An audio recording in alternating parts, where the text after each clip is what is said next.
I believe in the zodiac. Yeah, I do. I'm a Leo. I love Titanic.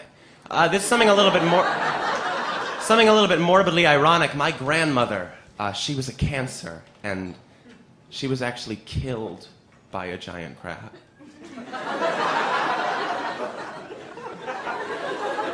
This is a song about the idea of irony, so strap in.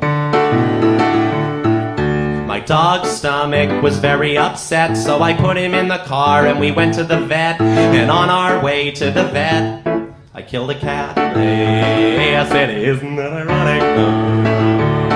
I adopted a child from overseas to rescue him from child labor factories. And on his very first birthday, we went to build a bear workshop. Isn't that I-R-O-N-I-C-I-N-O-R-I-R-O-N-I-C? Water park is burned to the ground and a tow truck has broken down. I always used to cry when I laughed, and then I was raped by a clown.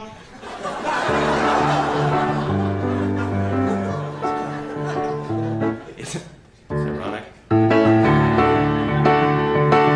I was watching Al Gore on CNN. He was talking and talking and talking, and then, out of boredom, my pet polar bear shot himself. Isn't that ironic? I dated an animal rights activist, and one day she got really pissed because I was eating veal that was wrapped in pita bread. Pita? Fuck it. Isn't that a I-R-O-N-I-C-I-N-O-R-I-R-O-N-I-C? Yeah, I'm a stand-up comic and I always sit and slouch, and I got my girlfriend pregnant on my sterile uncle's pull-out couch. Ironic. I-R-O-N-I-C. Yeah, if every day you play the board game Risk, you've probably never taken a risk in your life. And Monopoly has far from a stranglehold on the board game market. A little kid died from suffocation when he choked on a game piece from Operation. And I can't grow a beard. That one's not ironic. That one's just sad.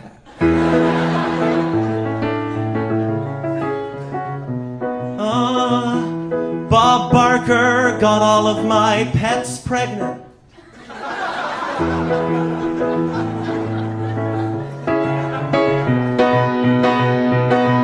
My grandfather had Alzheimer's, and one day we were...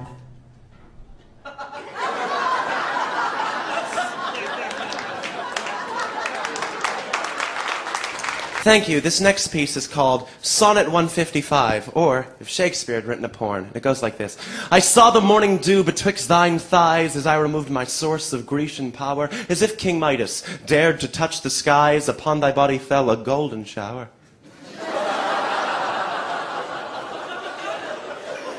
Thy body's temples 2 church bells had rung, upon thy chest a row of pearls bestowed. The sun had set, thy set with weary hung. I thought, how black a night and blue a load. I said, what light through yonder beaver breaks? It is the yeast.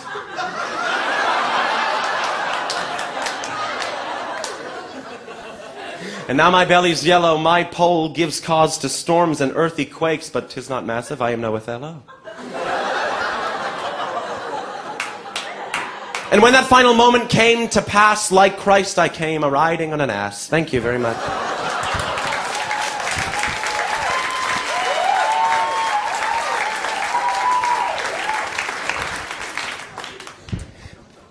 William Shakespeare was a verbal contortionist. He could bend his words in the way a contortionist bends his frame, and I would hope that he could with a name like William Shakespeare.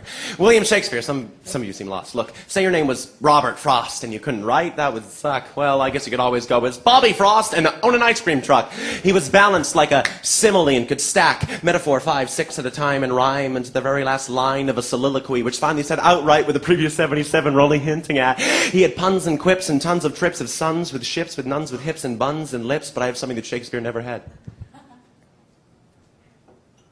Penicillin. See, it hadn't been invented yet. Back then, they only had quillicillin. Hey, it's not that hard, Bard. I'm sorry, I got a bone to pick with you, William, so if you could just listen up here and listen to this theater queer's theater query here and maybe act like a real artist for once in your life. Say Van Gogh and lend me your ear. You're not a writer. You're a writer like fucking Hulk Hogan's a street fighter. You write these dramas, you accumulate your wealth, you hold nature as 'twere a mirror of yourself. Just because you're messed up doesn't mean we are too. Just because you want to bang your mom doesn't mean the Danish princes do. What? Who? Yeah, Hamlet, Shakespeare. Yeah, that's right, the young prince whose father died at the hands of his uncle with whom his mother lied. Sound familiar? It's the fucking Lion King.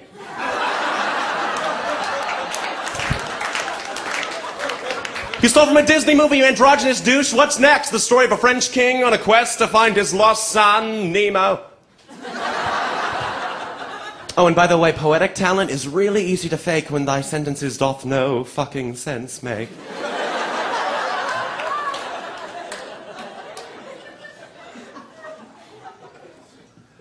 To be or not to be? That is the question, whether 'tis nobler in the mind to suffer the slings and arrows of outrageous fortune, or to take arms against a sea of troubles and by opposing end them to die. To sleep no more, and by sleep to say we end the heartache and the thousand natural shocks that flesh is heir to. 'Tis a consummation devoutly to be wished, to die, to sleep. To sleep, perchance to dream. Aye, there's the rub, for in that sleep of death, what dreams may come when we have shuffled off this mortal coil must give us pause. Like what?